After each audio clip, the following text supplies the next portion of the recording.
Do you like pop culture? I do. I wasn't talking to you, Andrew. Aw. If you enjoy movies, television, all that kind of stuff, we have a lot of fun on Sith Pop Podcast, part of the Studio DNA Podcast Network.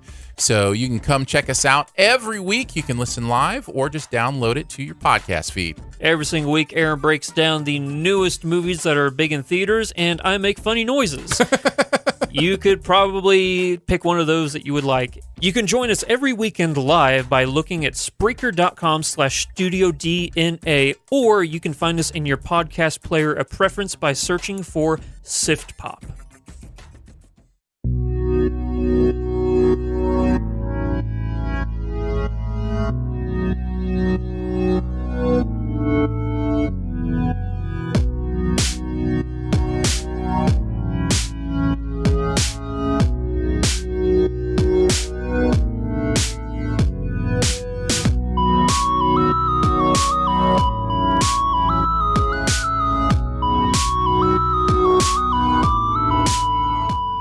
Welcome, everybody, to episode 25 of Disney Plus Reviews. 25 episodes, Jack. I'm one of your co-hosts, Phil Souza, and I'm here with my co-host, my good friend, and the Phantom Apprentice. It's Jack Altermat. What's happening, Jack? Oh, just living the dream life. A quarantined life for you and I. I don't know.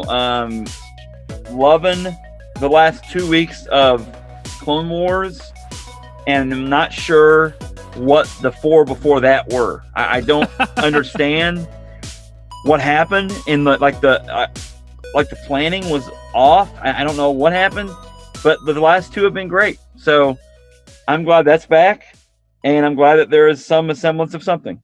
So yeah, anyway. Absolutely. We're going to have a ton of fun talking about Clone Wars. This week it is back, and it's better than ever, in my opinion. And so we'll have a lot to say about that. If you're just joining us for this podcast, we are an unofficial Disney Plus podcast reviewing the most popular stuff on Disney Plus. If you look through our feed over the last 10 or so episodes, you can kind of see we've been kind of bouncing back and forth. So every other week we do a Clone Wars episode, and we recap the last couple episodes of the current season, the last final season 7 of the Clone Wars. And then we'll intersperse other movies and other things that we're seeing on Disney Plus in the in-between weeks, because usually there's just enough for us to talk a full episode on 2 episodes combined. Although, honestly, there's a lot to say about these 2 episodes. I think we're going to have to try to cram it in into a normal length episode here. Yeah. But so next week we will take another break from Clone Wars, and then we'll finish off the final 2 episodes ever of the Clone Wars, the last 2 episodes period, in 2 weeks. So next week we'll decide what we're going to talk about next week here, probably towards the end of the episode. But today is all about Clone Wars, and then 2 weeks from now we'll cap off the rest of the Clone Wars series. So Jack, we have turned a corner. That what is old is gone. What is now is new, and it is a completely different show. What are your thoughts overall on episodes 9 and 10 of season 7? Let me say this, that I am so glad that we have cleansed our palate of whatever the 2 sisters, whatever their names were, side story that literally makes no sense with with Ahsoka now. Like the Ahsoka oh my gosh, see now is full powered. She can fight Darth Maul one-on-one, and the Ahsoka for those 4 episodes literally yeah, she didn't want to use her powers, but yikes, like it was crazy how unpowerful, how pointless it made her look. And now we're back. Like we're back to good stuff. Yeah, it is a little bizarre. Everyone knows that a Jedi is not just powerful because they're holding lightsabers. Like that is just an extension of their combat abilities, and obviously gives them the ability to take down enemies faster. But it's not like she's waiting to get lightsabers to get like force powers back. She's always had these abilities, even during the whole Martez sisters 4 episode story arc that was way too long. I couldn't believe how even in hand-to-hand combat she was quick and fierce. But dude, like you put a couple lightsabers in her hand and she's like a completely different person, which makes no sense in the canon of Star Wars. Exactly. And I'm just glad we can finally just move on from the last 4 episodes. It just sucks that it wasted 4 episodes of the series that now in my eyes now, it's like, I mean, how many episodes are a total? 12? Yeah, there's only 2 left. It's basically like this show is, I mean, I guess I could give half of an episode to those 4. So basically this season is actually 8.5 episodes long for me. Yeah. Because those other ones were like, I don't even know. Like, it would be like saying, it would literally, in my mind, be like saying, it's Toy Story 5. Only it's just the Forky show that's on Disney Plus.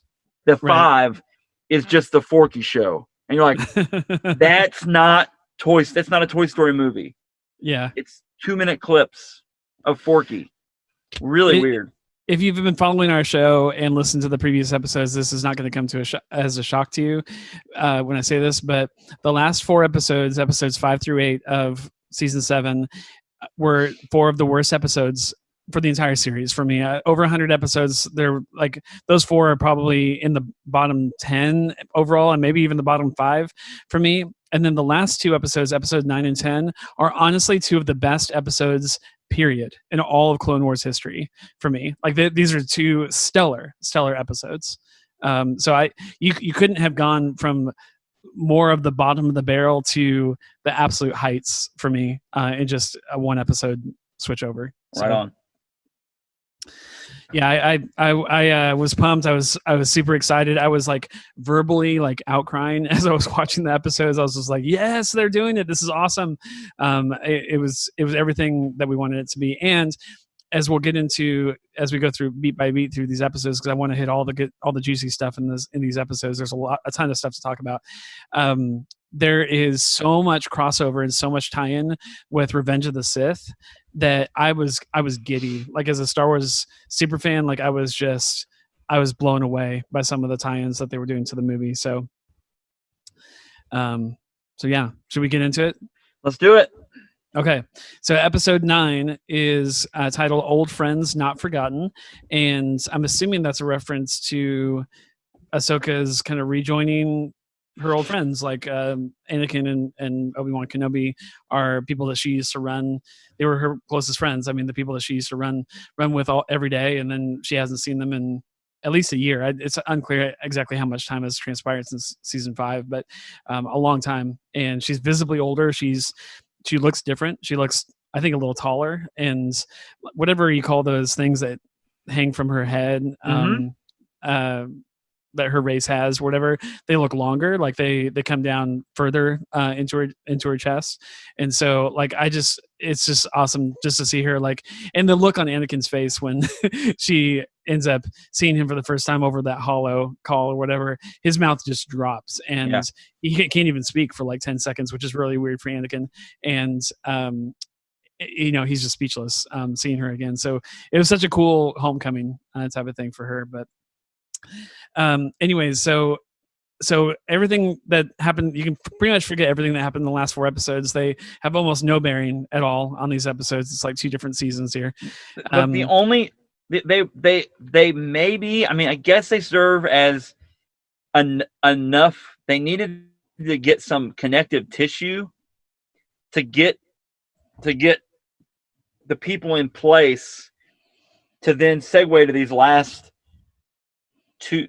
How many episodes? 4 episodes. So like, it's 4. Yeah. So like, they needed to get that connective tissue together to get you there. But man, I don't know. Anyway. The one reference, and it's made here actually pretty close to the beginning of the episode, when Ahsoka jumps in about 4 or 5 minutes in.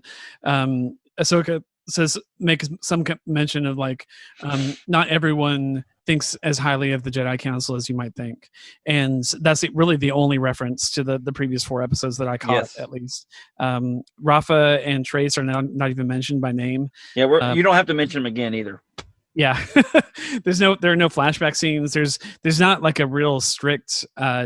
You could have not watched the last 4 episodes and jumped in just fine to episode 9, in my opinion. So yeah, I agree with what you said, but there's such a loose thread in between those 2 things. But we get to see Obi-Wan and Anakin. We saw them ever so briefly with the Bad Batch in the first episode, but now it's like, okay, we're back. We're seeing these characters. It's still granted, these are still Ahsoka episodes, but we get to see a lot more of them, and actually see like this really funny exchange at the beginning of episode 9 where Anakin comes in and Obi-Wan is kind of holding down the front, and they're getting beat down pretty hard.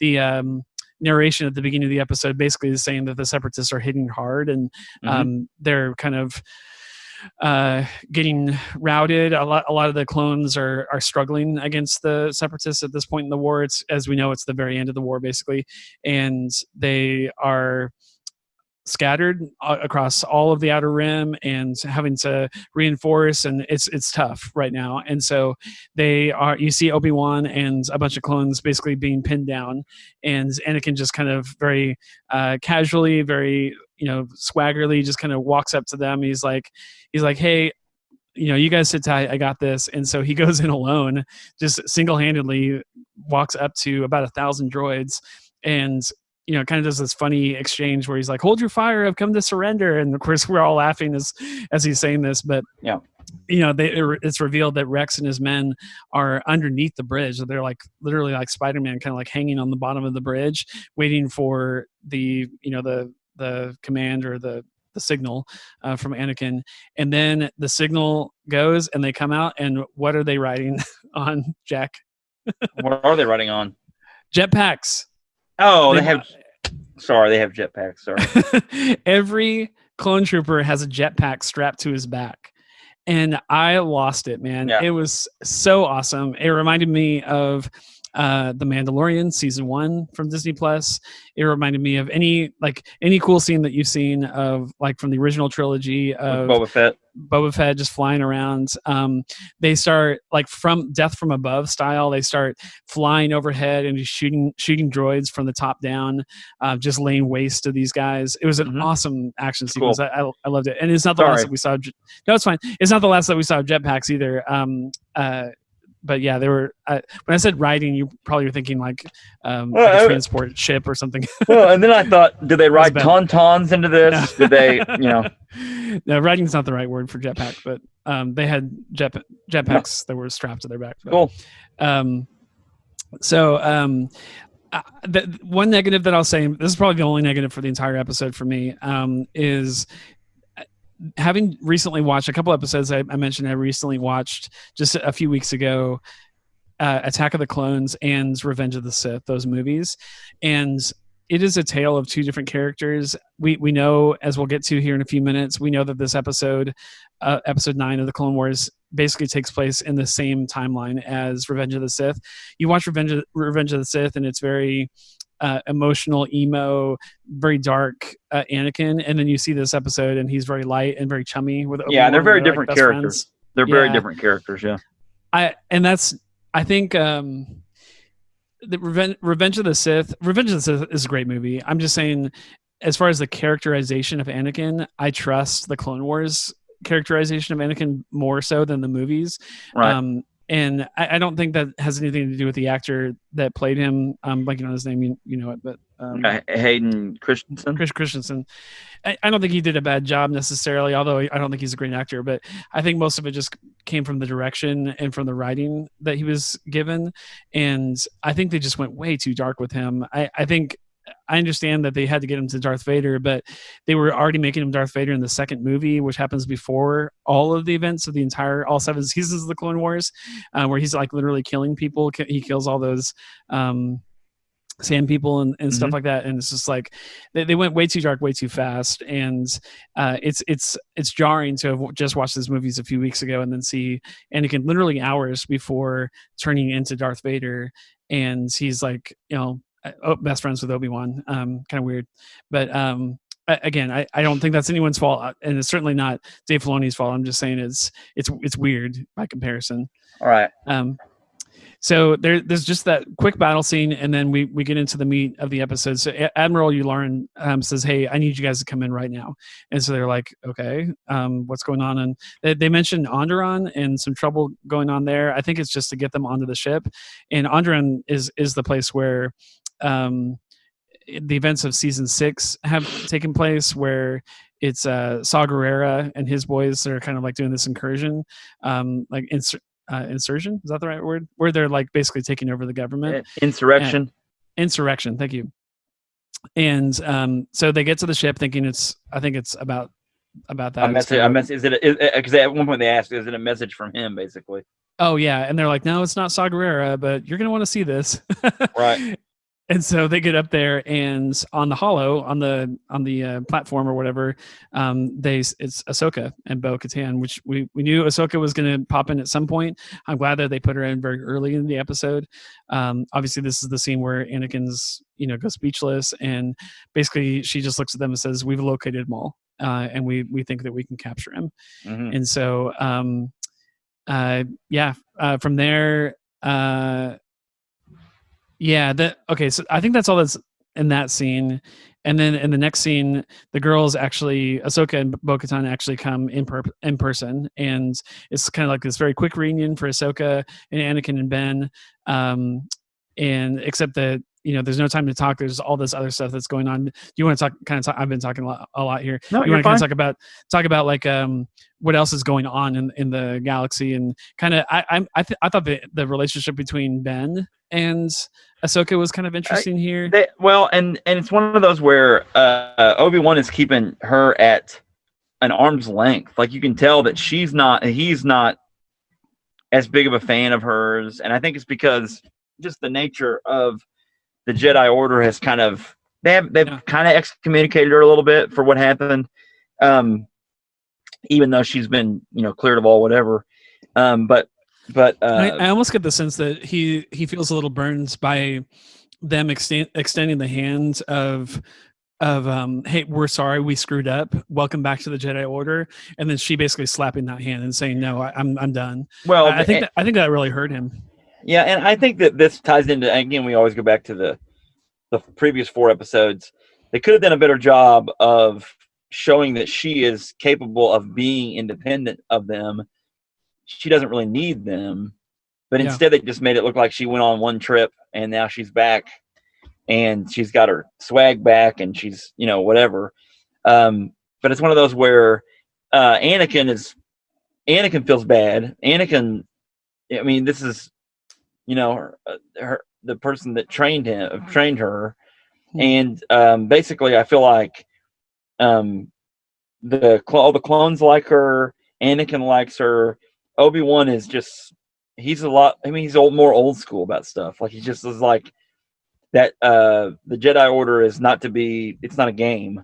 And whereas, Anakin and even in Ahsoka in this situation gets painted in that picture that's more childish type stuff. So yeah, I think if this had been like a 28-minute episode instead of a 22 or whatever, I would have loved to have seen a scene just quietly between Obi-Wan and Ahsoka, nobody else in the room, just the two of them, and her saying, hey, I really need your help here, and he's like, hey, we've needed your help for the last 11 months or whatever, and where were you when we needed you the most? Right, and then the I just think that also that idea of the Ahsoka automatically comes back demanding troops to go and find Maul, and Ben is like, we were already on this other thing where General Grievous we're going to have to leave and go to Coruscant because General Grievous is going to attack. Mm-hmm. And so we and he's not buying that. And Ben's a very company guy. And that's why I think that the Order 66 stuff that happens in Revenge of the Sith hits him so hard because like all his world that he has crafted and been a part of, it rocks him completely. So then that's why he and Yoda basically they become hermits for decades. So after this, because it's just not in his programming to not be do what the company says. So here we are. The Republic says we've got the Senate says we've got to go fight General Grievous. We can't go on some side mission because you think Darth Maul is on Mandalore or wherever he's at. So right. Yeah, I agree with all that. I really like, in just a few words, I think you do get all of that out of Obi-Wan, and his facial expressions and his not quite on boardness, like the way that he kind of stands, like the animation I think is really good. You can tell that he's not he respects Ahsoka, and ultimately he finds a workaround that is going to help them, at least in part. But he's also like, I'm not going to be a part of this. I'm on my way to Coruscant right now, and I'm not even going to give you the entire 501st. You can have half of them, and you can have Rex. Good luck, and I'm out of here. Like, and I actually I really liked that. Like, I thought that he was, as you kind of mentioned, like Obi-Wan is very pro Jedi Council and very pro Republic. Like he's a Ahsoka actually chides him for that at one point in the episode. She's like, you know, the Jedi have basically descended into politics, and Obi-Wan is very much in the middle of that. And you know, it's clear that that's a big reason as to why she left the Jedi Council, the Jedi Order, is that. Well, and that's what got her. That's what got her not in trouble, but that's what basically ruined her life, was that politics and just people taking sides, that sort of thing. So she's going to obviously try to escape that. She doesn't want to be part of that, but she does know that Darth Maul is someone that they need to get rid of. And Bo-Katan, what's her name? Bo-Katan. Yeah. I mean, she's the one that basically is trying to push them in that direction. And you know, that actually, the background of Bo-Katan being Sabine, is that her name? Satine. Good job. Satine's sister. That alone probably makes Ben, like Obi-Wan, go, I'm afraid to even delve into that. Like, yeah, you know what I'm saying? He's already been down that road, had his heart broken. Watched her die right in front of him. Yeah, absolutely. So he probably wants nothing to do with that. He wants to focus on what he can take care of, and that's General Grievous, and go from there. So yeah, I forgot about that. There's this really sweet exchange, heartbreaking exchange between Bo-Katan. Bo-Katan basically looks Obi-Wan in the eye, and he's just like, you know, I thought your love for my sister would be, you know, what would compel you to Mandalore, and basically, I don't remember what his response is, but it's basically dismissive. You know, like, hey, that's you know, that part of my life is done, and I can't let. Oh, he says something like, I'm not going to let my love for your sister. Yeah, it's cloud my judgment. Yeah.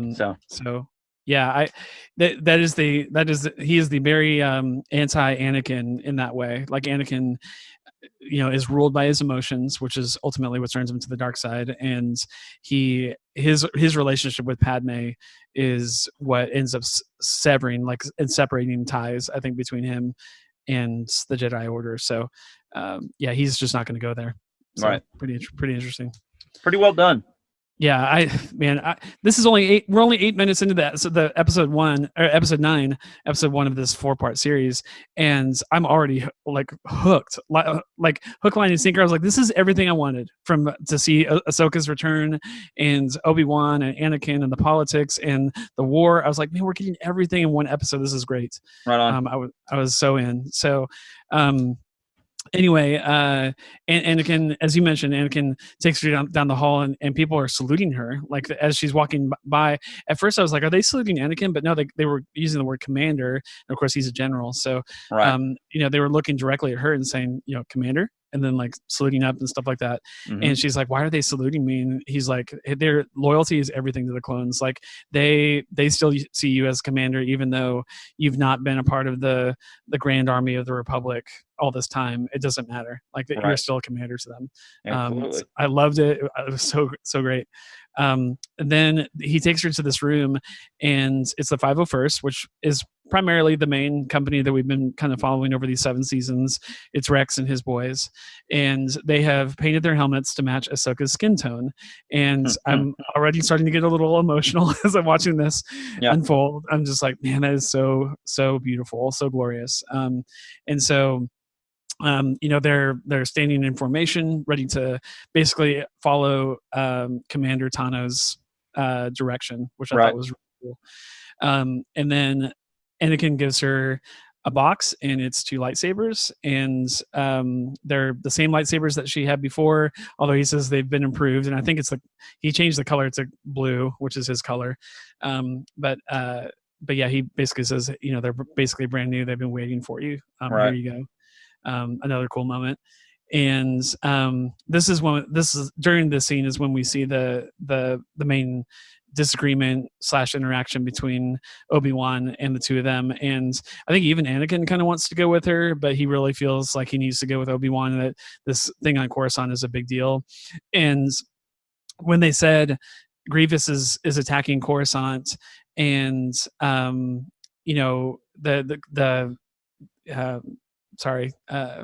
Palpatine, what's his title? Senator. I'm blanking on it.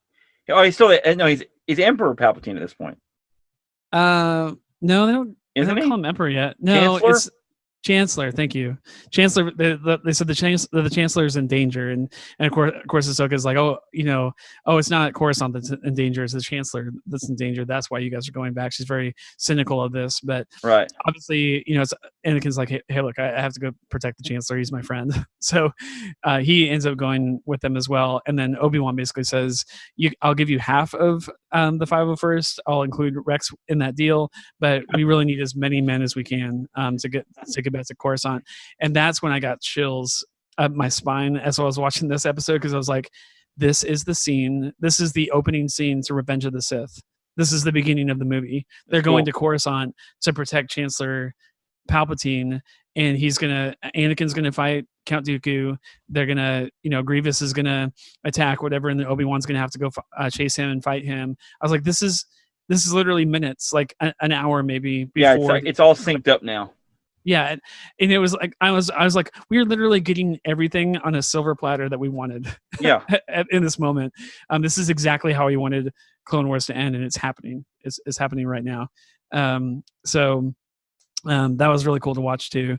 And they basically, Obi-Wan kind of does this cool little loophole where he's like, look, you're not technically a commander. I know that everyone's saluting you as a commander in the Grand Army of the Republic, but you're not a GAR commander, a GAR commander.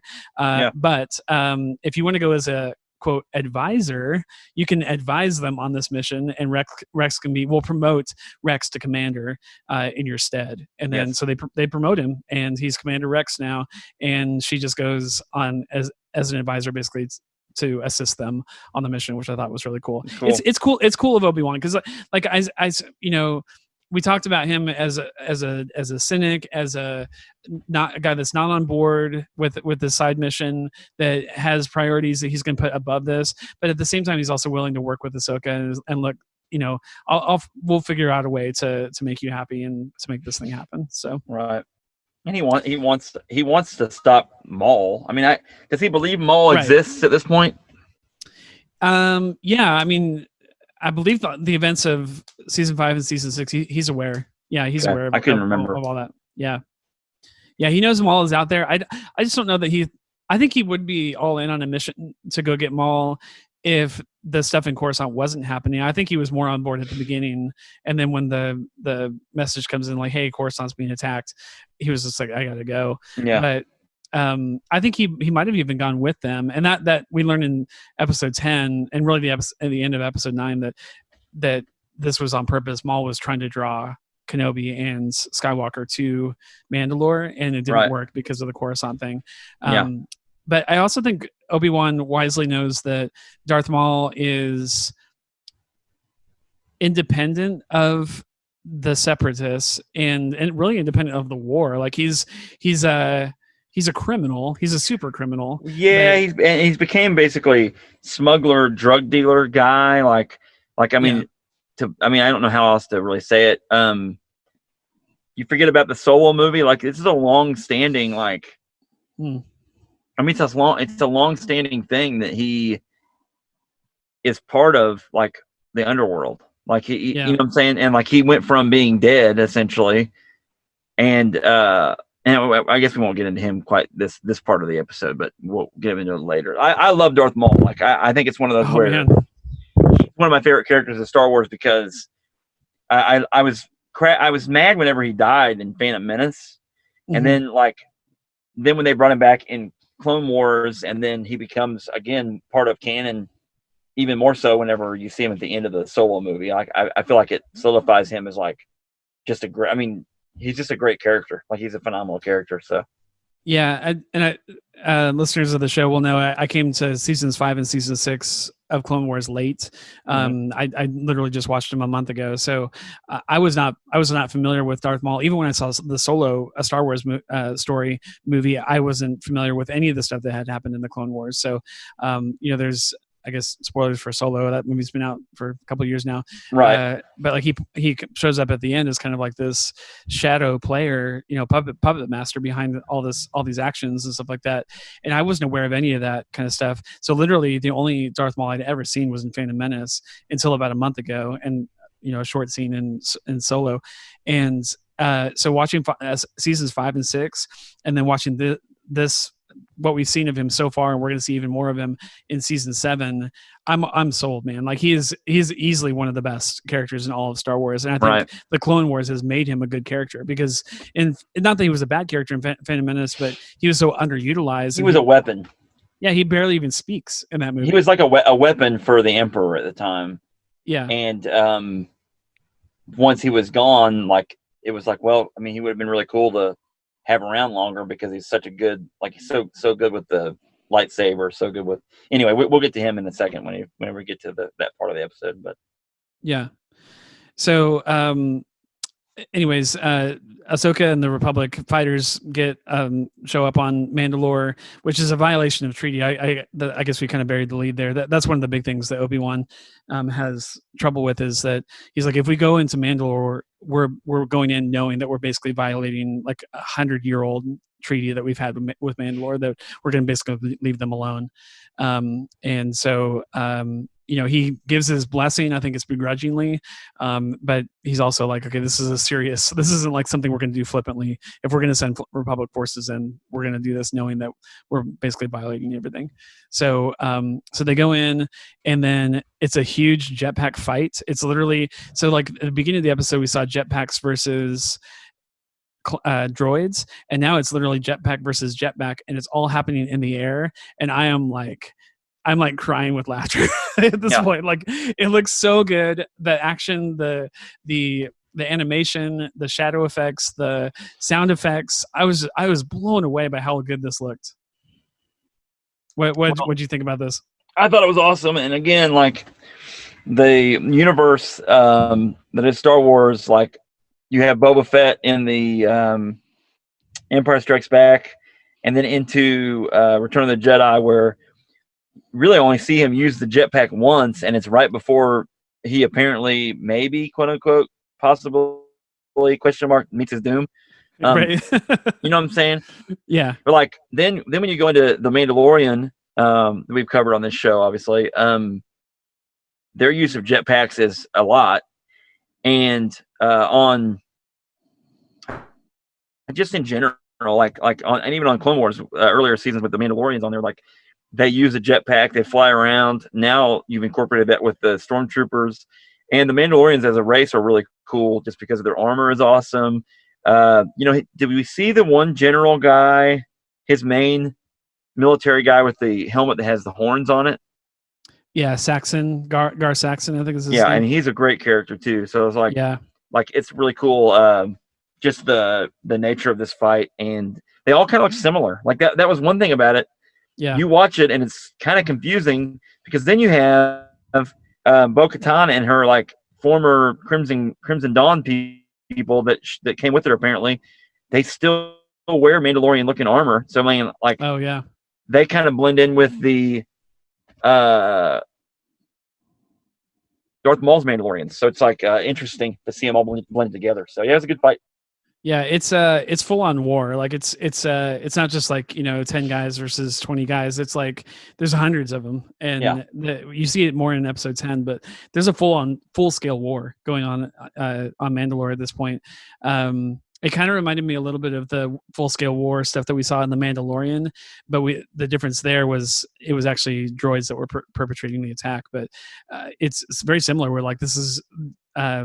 There's civilians that are getting killed in the middle of all this. Like it's a major deal. Like it's something that will go down in Mandalore history for sure. So pretty massive effect there. But pretty cool. Ahsoka ends up jumping out of her ship and landing on a Mandalorian ship, and she's like taking out dudes with her lightsabers flipping all over the place. She jumps from that ship onto another ship, jumps from that ship onto yet another ship, just kicking butt left and right. At this point, I'm like, she's Jedi Master at this level. Like she will never be called Jedi Master by the Jedi Council, and the Jedi Council is about to be no more in a few hours anyways. But she absolutely, her skills and abilities, the way that she wields the Force with absolute mastery, I was blown away by how much she's learned and how much she's, you can tell she has, as kick butt as she is in season 5, now season 7, we're in season 7, time has transpired. I would love to know more about what went on during that 10 or 11 month period or whatever, but it seems like she's been even training even more in the Force. Like she's an absolute force to be reckoned with, no pun intended. And so it was awesome to see her just without a jetpack basically fly through the air. Yeah, exactly. as a Jedi. So well, I mean, doesn't she jump out of the transport to start the whole thing off? Yeah. She tells Rex, I bet you I'll make it to the ground before you do. Right. Yeah, I forgot about that. Pretty cool. Like, yeah, she's pretty awesome. She's a warrior, man. Like, just first blood. Like she wants it. So, dude, it was so great. This is everything. It's solidified for me that Ahsoka's probably my number 2 or number 3 favorite character in Star Wars. Period. Wow.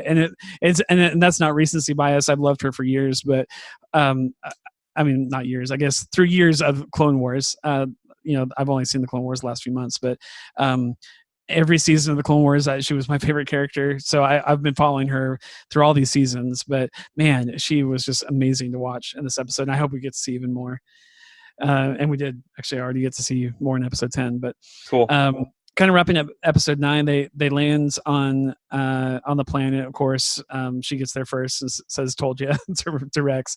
They go straight for Almec, who's the puppet leader of Mandalore. We saw him basically propped up towards the end of season 5, and he's obviously still there. Just kind of Darth Maul is obviously the true leader of Mandalore in the shadows, but he's the one that's out in front. And so they get him. Bo-Katan has this awesome scene where she subdues him and fires a bunch of bolts and basically attacks him. She's kind of shows off as her prowess of what she's able to do. Has a great fight scene with Almec. And then at that point, Almec says, "Hey, Ahsoka's walking into a trap. She's about to kill him," and he easily folds. He's a total wimp.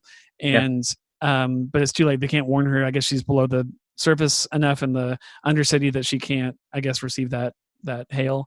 And so basically the episode ends when Ahsoka and her men are ambushed in these pipes. Is like a sewage area underneath the city, and she's cornered by a bunch of Mandalorians, and Maul delivers the final line of the episode. He says, "I was hoping for Kenobi. Why are you here?" Exactly. And it's like, yeah.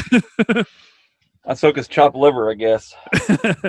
He's pretty harsh on her. Like, and I think maybe I'm jumping ahead to episode 10 a little bit, but like he basically is like, "I don't even know who you are." He wants, but you think about this. He wants revenge on Kenobi so badly. I mean, yeah, Kenobi. I guess at some level. I mean, not at some level. No, Kenobi ruined his life. I mean, killed him essentially. He comes back from the dead.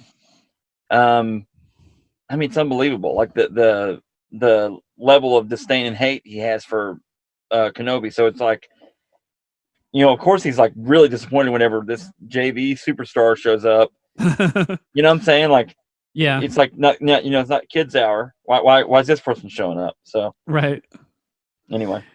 Yeah, that was a fun exchange. And then in episode 10 we get the full story. Like he's really truly after Anakin, because he wants to take down this Phantom Apprentice of Darth Sidious and become either the replacement for him, or really what he wants to do is honestly take down Sidious himself and become the Emperor. Like he wants the full.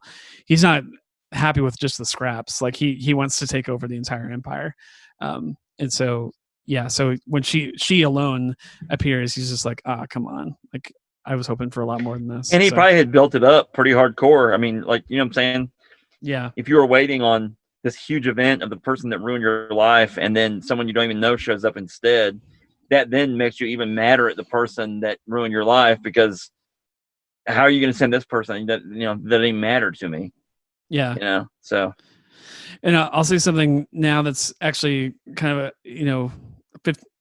a 10, 15 minutes from now, we're going to get into like the real discussion, but like he makes a lot of to do about how he has fallen from grace from the Sith, and how he basically has been turned on, like you said, that he's basically just a weapon. Like Sidious never really saw him as anything more than just a sword to wield, and never really had any real intention of him being anything of any consequence in this grand plan that Sidious had. And so he was just cast aside. That's a quote from episode 10. I was cast aside, and I think it's very true in this moment. I think he's realizing how little he has to do with just the grand scheme. He's aware of the grand scheme. He knows what the ultimate design of the clones always was to be, and that's Order 66 and taking over the Empire and stuff like that, making the Republic into an empire. But it's in this moment that he realizes that Anakin and Obi-Wan are not here because Sidious is pulling the strings, and he pulled them to Coruscant. And I think it's just yet another slap in the face of I mean nothing to the overall plot of and he feels used. Like honestly, like he says that a couple times where he feels like he realizes, and he already realized it, but like it just is yet another lesson to him that he does not like being the person that's like out of the loop. He feels like he's been fooled, and he's just been manipulated by first of all Palpatine, and then overall just situations he's been in, and he doesn't like that because he's really powerful. Like, Darth Maul's a really powerful character. So, well, and that's the thing, is like as he's describing this tale, like the story of his how everything that's happened to him and how he got to this place and stuff. I'm like, man, he could have always been even more powerful than Dooku. Dooku is extremely powerful, but like he could have been maybe the apprentice that Dooku ended up being for Sidious all along, had Sidious not literally cast him off. But it's very interesting. We're getting a ton of Darth Maul lore and story here, and it's I'm just eating all of it up. Yeah, it's cool. Anyway, episode 10 starts right off of the heels of that, literally seconds after episode 9. They're in the sewer area still, and there's a little bit more of an exchange, which we kind of already talked about. He's talking about the war and how it's coming to a close. The Jedi will be removed. Darth Sidious will take their place. This is all new information to Ahsoka, but it's not new information to us, the watchers, of course, or even Obi-Wan. Like when he finds out later, when he gets on a holo call with Ahsoka later, he's like, "Oh, I've been aware of Sidious. Yeah, that's a name that I know." But Maul's revealing this to Ahsoka, and Ahsoka's like, "I don't know who you're talking about." She's obviously been out of the loop. And then they somehow get away. I can't remember. There's a distraction or a fight or something, and Maul basically takes off and goes back into hiding. Ahsoka goes back to base camp, which I think they've set up just in the throne room of Mandalore, if I remember correctly, right? Yes, that's where they're at. And they then it's very solidified at this point that this is happening at the same place and the same timeline as episode 3, that Revenge of the Sith, which is unreal that we're watching this. It's really amazing. But Obi-Wan gets on a hologram video call with Bo-Katan, Rex, and Ahsoka, and mentions that Count Dooku is dead. And in that moment, you're just like, oh my God, like they're talking about Revenge of the Sith. That just happened. So, and it forever, like watching these episodes, and I think honestly, I don't want to like predict too much here, but like in episodes 11 and 12, the final 2 episodes of the season, I think we're gonna get even more. Like I think they'll probably talk about Grievous being killed. I think they'll talk about Anakin turning into Darth Vader. Like I think we're in for like some really cool crossover stuff. I hope so. If not, that will be disappointing too, because it's kind of fun. Like you're saying, it's fun to be part of that timeline as it develops, and kind of get to see another side of it, of where other things that were happening in the galaxy at the time. of all those events happening. It's like, it's just neat. So I really hope it all ties together. Yeah. Yeah. I feel like we're watching deleted scenes from Revenge of the Sith in a way. Like that is true. If that movie been 3 hours long, these would have been the scenes that would have been in that movie. Like what was Ahsoka doing during the events of Revenge of the Sith is what we're watching now. Yeah. So I was getting chills, man. It was so awesome to watch. But so anyways, Count Dooku's dead. They're chasing Darth Sidious and trying to figure out what's going on with him. And she even says Anakin is on a secret mission. He can't come to your aid. I know you need some help. She's asking for troops. She's like, hey, it's bad out here on Mandalore. Can you please send some more people to kind of back us up?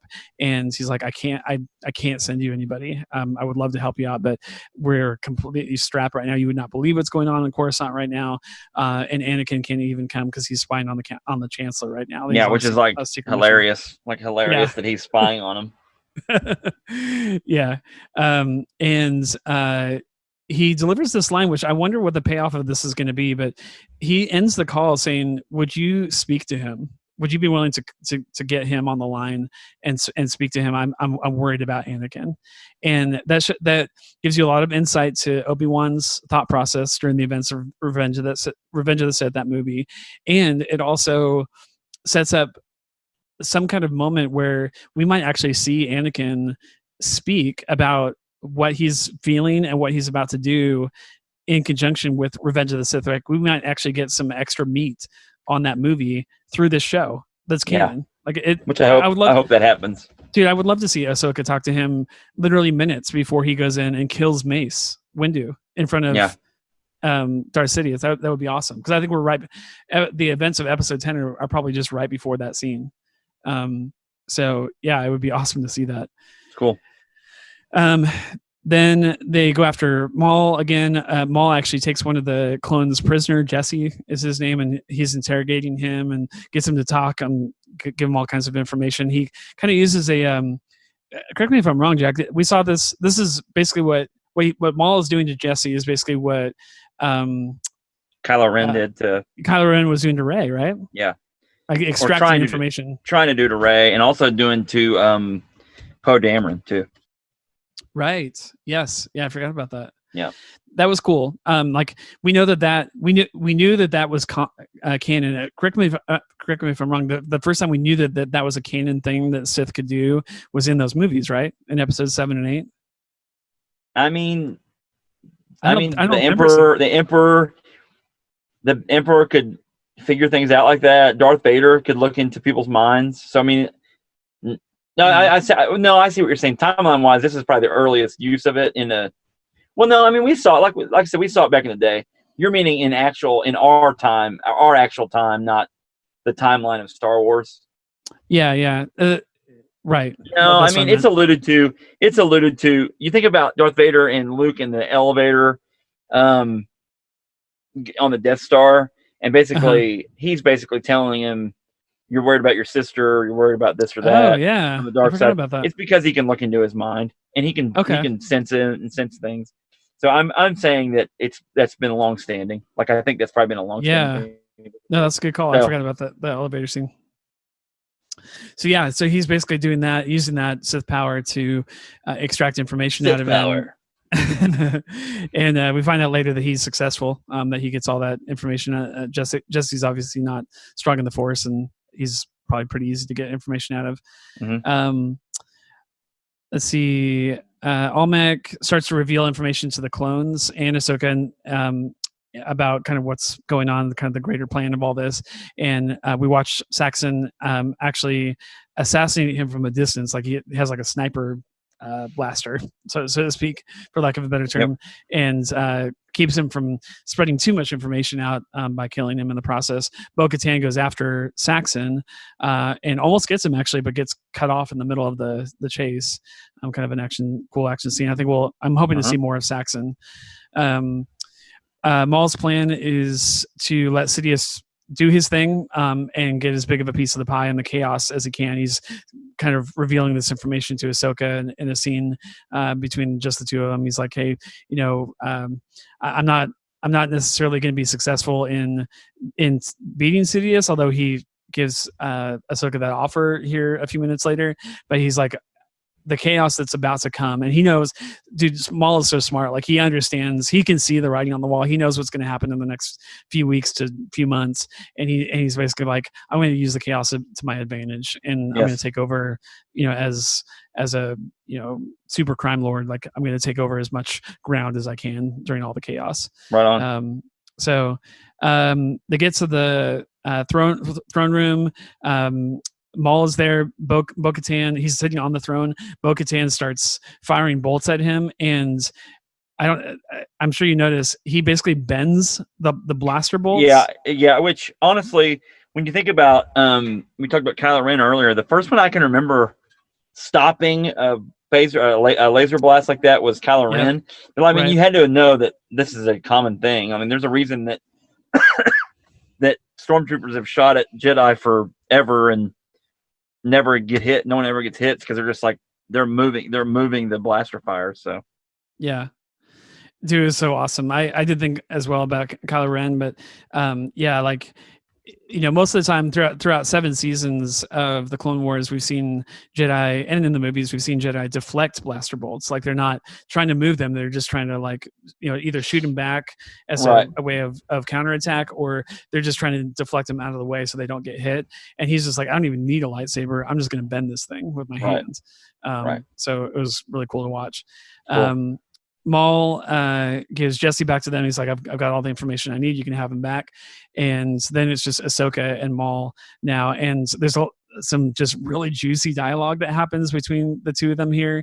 Do you want to talk about some of that before I give some of my thoughts on that? No, go ahead. Now I'll step in when I find the chance. Okay.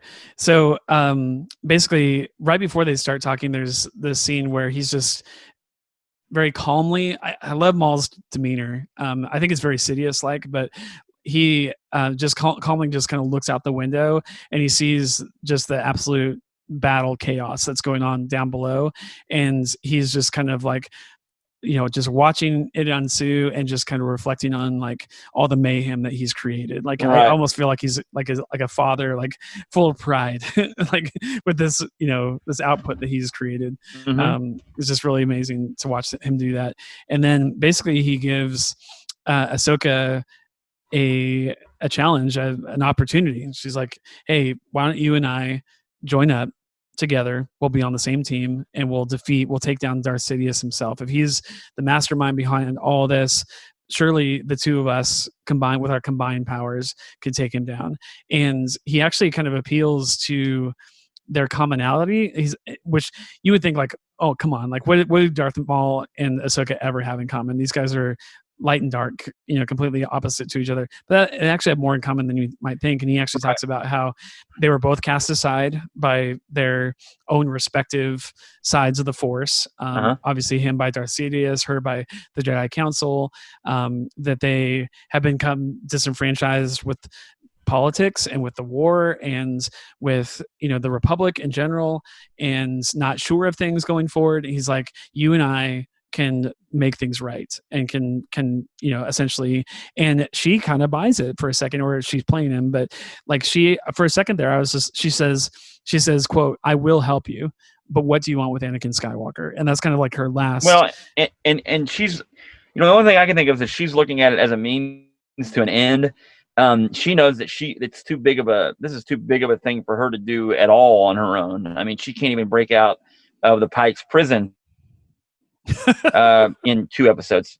So she could definitely get help from Darth Maul, who can come back from the dead, can set up an entire crime syndicate, is unstoppable. So that would be beneficial for her to go in league with him a little bit, to have a means to an end. Yeah. Okay. So it doesn't surprise me, but then it also doesn't surprise me that then she came back with, what do you want with Anakin? And he's like, oh, I'm going to kill Anakin because, he's the problem. Like, he's the real problem. And that's a name that came to me in a dream or a vision or whatever. And he's not wrong, which is kind of cool that Darth Maul's like that in tune to whatever nasty, gross, dark side of the Force is that would spit out, Anakin's name. And I need to kill him because he's going to be a problem. And And well, that's like the understatement of the century. So Yeah, it really shows a lot of his power and ability. right.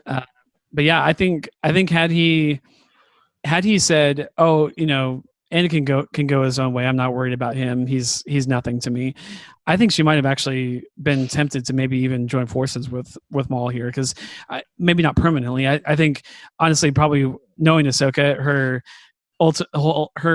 ulterior motive probably would have been to join forces with him long enough to take down Sidious, and then take down Maul right after that. Right, like the enemy of my friend, or the enemy of my enemy is my friend. So right. So, but yeah, you're right. When he says, "Hey, look, Sidious's new apprentice is going down." In fact, my whole goal in setting up this whole war and luring Bo-Katan and all of her forces back here is that I knew that she would go to Obi-Wan and the Grand Army of the Republic and try to lure, like, I was going to get Anakin to come here and kill him myself. So yeah, Anakin's dead. And she's like, okay, no deal. And she says, it's on now. And so they go into this big lightsaber fight, which is one of the most amazing lightsaber fights I've seen in all of Star Wars. It really is. I know it's animated, but did you read anything about the mocap, the motion capture? No. This is Ray Park. Wow, really? Yeah. So Ray Park actually motion captured this entire scene. That's really cool. Yeah, what you're seeing on screen, go back and watch it again, and you'll see some evidence of like that he moves like Ray Park. And it's because they motion captured him. That's really cool. The actual actor. So Ray Park is motion captured for this scene, and I think the ending scene as well, where they're in the rafters of that building. And the Ahsoka is being mocapped by I want to get it right. Give me a second just to look it up, because I literally just saw it. I closed that window. She is being mocapped by the girl that plays in the Mandalorian season 1, the woman that is like doing all the smithing, is taking the metal and melting it down, stuff like that. Yeah, what's her name? Has that epic fight scene towards the end. She's been in a lot of stuff actually as a action superstar. Yeah, like a. We'll find her. Yeah, anyway, go ahead. Name. Sorry, but yeah, she did all the mocap for Ahsoka's character. So it was Lauren Mary Kim. So what you're watching here is actually Ray Park and Lauren Mary Kim dueling it out together in motion capture. Sword fighting. That's cool. Yeah, it was really cool. So that's why it looks so fluid. That's why it looks so classic, definitively Star Wars, is that it is those actors that have done Star Wars fights in the past. So awesome. Yeah, so cool, man. I love the action in both of these episodes, all the blaster fights and all that kind of stuff too. But the sword to sword lightsaber sword play at the end of this episode is some of the best stuff I've ever seen in anything Star Wars. So it was so cool to watch. She throws him out the window at one point, has to chase him. They go up to the top rafters of this building, which is a really cool set piece. They're basically having to fight each other on almost like a gosh, I'm a loss for words. Scaffold. It's the very top of the building. And it's basically the rafters, and it's just this long metal balance beam looking pole thing. Pretty awesome. Yeah. So they're having to obviously balance and not plummet down to the earth below, but also fight each other, which is just awesome. I mean, I could definitely see how this could have been something in a movie, and it maybe just didn't make it to a movie. I could see how this was a real thing that they were going to do in a movie at some point, and just never had the chance to do it. Right. And so, as far as set piece moments, you think of some of the great set piece moments of lightsaber duels, the throne room, at the end of Return of the Jedi, or honestly for me, the Death Star episode 9 Death Star fight with the waves crashing over them. I thought that was really iconic. Really cool. But honestly, them fighting at the top of this building in the rafters, had that been live action, honestly, it would be up there for, I think, in top 5 lightsaber set pieces for anything. Right. So yeah, it was really cool to see that too. Epic stuff. he grabs her hands at one point or hits her sabers out of her hands and they fall down. We'll probably never see those lightsabers ever again because by the time we see her in the next series that she's in, has completely different lightsabers. So that was kind of like a one-time thing that she even had those, and ends up cornering her. And then he like goes for a lunge, like to lunge towards her. She actually grabs his lightsaber out of his hands. He falls, and she catches him with the Force to keep him from dying. And he actually pleads not for his life, but for his death at this point. Like he actually says, "Let me fall, let me die. This is the end for me." And I think it's mostly because he doesn't want to go into captivity.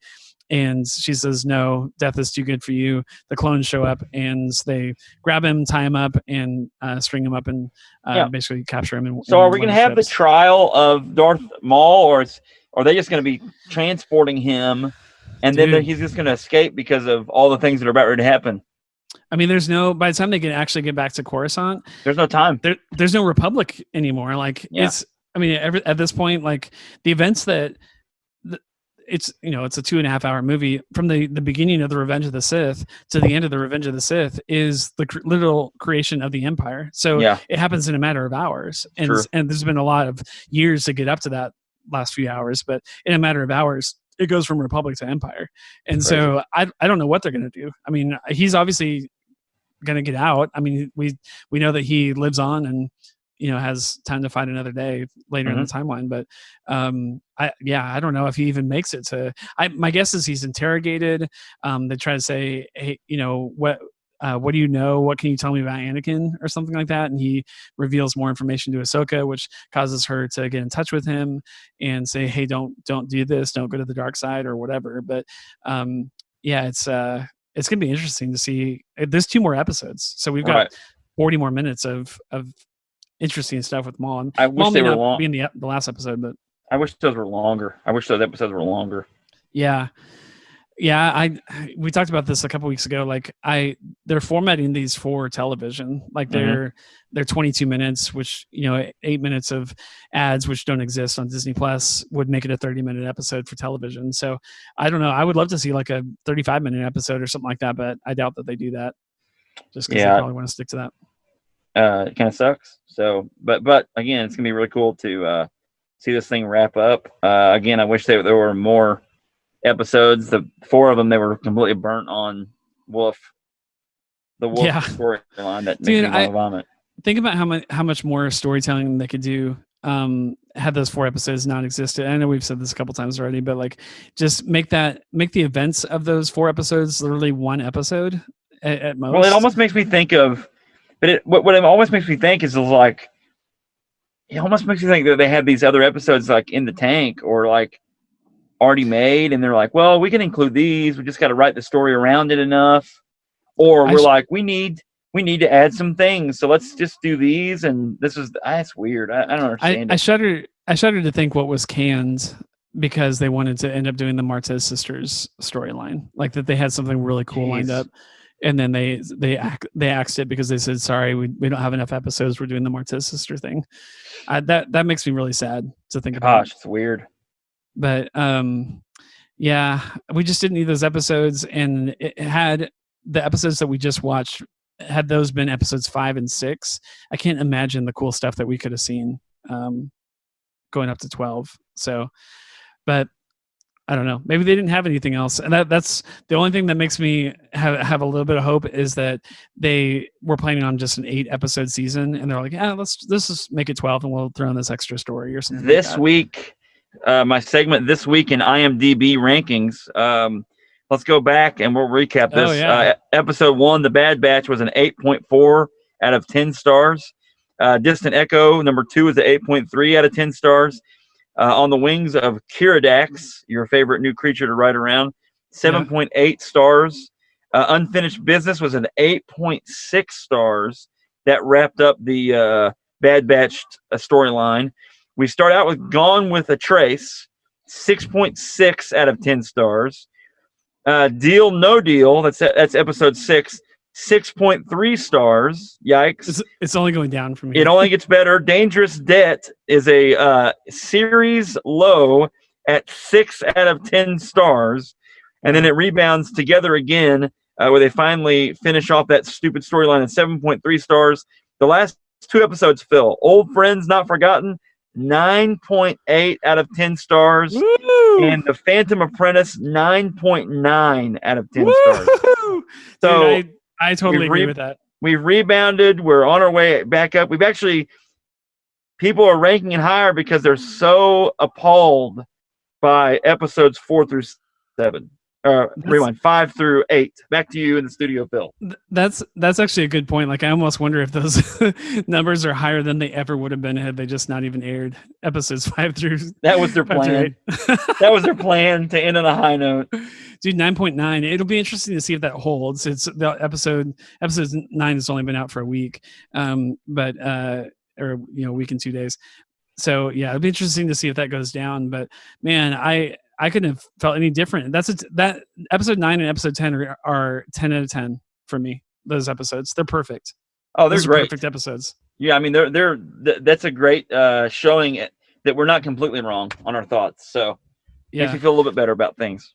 Now, this is a little recency bias, and I may take this back by next week or the week after. But episodes 9 and 10, for me at least, were just as thrilling as anything we saw in The Mandalorian. And I honestly did not think that was going to be possible in this final season of the Clone Wars. They sure are good. I mean, I love The Mandalorian. Like, it's one of my favorite shows at this point. Yeah. But you're right. I mean, hard to beat that thing. When we started with the Bad Batch, you and I at that time were like, these are great episodes. The Mandalorian is better, and we shouldn't have ever even tried to compare the two. Like the Clone Wars could never possibly be on the same level as the Mandalorian. Of course, yeah. But honestly, watching Maul, Darth Maul come back, watching Rex promoted to commander, watching Ahsoka kick butt. Honestly, it was if it was in live action, it would have been even more thrilling, because the animation is there's always that disconnect of like, oh, this isn't real. But man, as far as like what the lore that we got and the story that we got and all the action scenes that we got, it's in some ways it's more thrilling than The Mandalorian. But I would say my hype for it is about as equal as anything that The Mandalorian put out. Right on. I was so excited. So I couldn't have gone from such a low of the last story arc to such a high of this, and IMDb obviously reflects that too. Exactly. So, cool. Well, I think that's about all we can probably say about Clone Wars right now. You sent me a message as we were having that conversation. What movie did you want to do? How about Rogue One next week? Okay. I think that would be good. Totally it would be timely. I think it's still in the vein of Star Wars. It would kind of get us there. I mean, I guess we could do. No, I guess it would probably be better to do that. We could do the Clone Wars movie, but that might be confusing. Yeah. The only other thing I thought about is not Star Wars at all, but it's jetpack. It would be the Rocketeer, because I like having watched the jetpack scenes in Clone Wars season 7. I was just like, oh man, I kind of either way to me, it doesn't matter. No, let's do Rogue One. I'd like to do Rogue One. I like it a lot. So so I saw it twice in a row in theaters. I actually saw it more than one time in the theaters. But then I have not seen it since. So I saw it twice in like a week, and then I've watched it 0 times since then. So I actually would kind of like to go back and watch it. Yeah, it's really well done. So I need to watch it with Jessica, because she's never seen it. Saw Gerrera? Yeah, dude, I would love to see. So you're going to see him in this thing. Yeah, I literally just saw him in season 6. He's old and grizzled. Yeah, he's old and grizzled, so it'll be pretty cool. Cool. That's a great idea. I would love to see Saw Gerrera, because I honestly don't remember some of the things that he said. And now that I have Clone Wars backing, I'd love to put that in context and talk about that next week. So, yeah, let's plan on that. Cool. Have you been watching anything else on Disney Plus that you wanted to share with the class? Normal stuff. Marvel things here and there. Just DuckTales on there. We love DuckTales. Yeah, old and new both. I was going to say it's old DuckTales at our house. Yeah, we've been watching a lot of that. They're both great. Gravity Falls is also something that I've never seen that episode. You've mentioned that series. You've mentioned that several times to me. Miller likes that show a lot. There's a little bit of odd. It's got some odd stuff in it, but it's good. Like, it's really well done. So I think I may be remembering this incorrectly, but I thought you said like there's some Twin Peaks comparison? Well, to make? it's very much like, it's very odd. It's like X-Files basically, but it's a little kid show. But it's got some weird stuff in it, and there's some spells and things like that. So you got to be careful how young your child watches it, because they're very impressionable, some of the things. But it's really funny. Like, it's a funny show, and it's really well done. So cool. Good times. I might have to check that out. Yeah. What have you been watching, Phil? Nothing. No way. I really. We're contractually obligated to say something. No, like I said, the old DuckTales. Watched several episodes of that.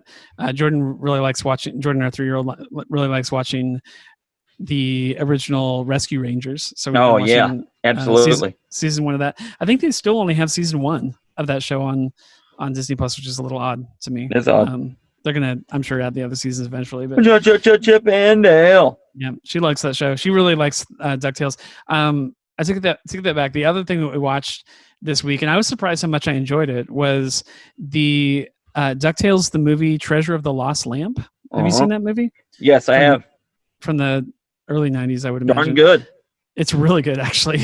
It's for people who haven't seen it. It's think DuckTales, but obviously the animation is much better. It is formatted for a movie, and it is basically Scrooge and the boys, Huey, Dewey, and Louie, and a girl, which her name escapes me, young girl duck. Webby. Webigail. They go and find this super huge treasure. Think Indiana Jones. I mean, it's ripped right out of the pages of Indiana Jones. They go through, avoid all these traps and booby traps and stuff like that, and get this treasure. But then it's stripped away from them. All they're left with is basically Aladdin's lamp, and then it becomes like a wish fest for like the rest of the movie. So I think Kazam, but like 100 times better. Yes. They all take turns having wishes. So, and Jordan really likes the Gene, is what they name him, and the genie character. She really likes him a lot. So cool. Yeah. Well, very good. Very good. We love some DuckTales, so it's awesome. Yeah, it is good. It holds up amazingly well, and she really likes Launchpad for some reason. I think she likes all the characters, but Launchpad's awesome. He's funny.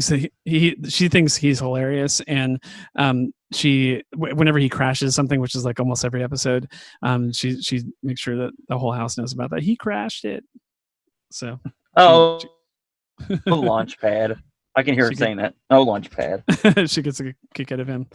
So all right, well, I think that wraps up this episode. We know what we're doing for next week's episode, so if you've not seen Rogue One, definitely watch it. It's honestly like a top 5 Star Wars for me, movie for me. It's really good. So sets up episode 4 basically of the movies, the original Star Wars movie, really well. So watch that movie if you haven't seen it like me, and since it first came out in theaters, definitely go back and rewatch it, and we'll have a great conversation about it next week. And then in 2 weeks we will wrap up the Clone Wars. It's hard to believe it's already over, but yeah, that will be the episode that we record the weekend of the 9th, May 9th. So we will so that episode will probably come out either on May 9th or May 10th. We'll talk about the final 2 episodes of the Clone Wars. So all right, well, we will see you then. Watch Clone Wars and come back for next week's episode. Roger.